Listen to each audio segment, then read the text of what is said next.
నమస్కారం అందరికీ. ఈరోజైతే మక్క చేనులో కలుపు తీస్తున్నాం.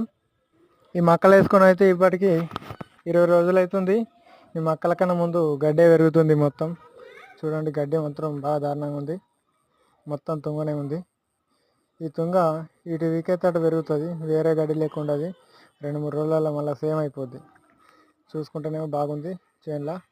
ఈ కైకిల కొరత కూడా బాగా ఎక్కువ ఉంది. కైకిలు దొరకదు కూడా ఇబ్బంది అవుతుంది. వర్షాలు అయితే చాలా తక్కువ ఉన్నాయి. అందరూ కంపల్సరీ మొక్కలు అయితే నాటడానికి ట్రై చేయండి, నాటండి అందరూ. చూస్తే కుప్పలు బాగా పడుతున్నాయి, గడ్డి కుప్పలు అన్నీ తీసేయాలి. ఇక నెక్స్ట్ మనదే పనిగా. ఇలా సగం అయిపోయింది పెరడి, ఇంకో సగం ఉంది కలిసేది. కుప్పలు మొత్తం తీసేయాలి, గడ్డి కుప్పలు. గడ్డి మాత్రం చాలా ఎక్కువ ఉంది. జై జవాన్ జై కిసాన్.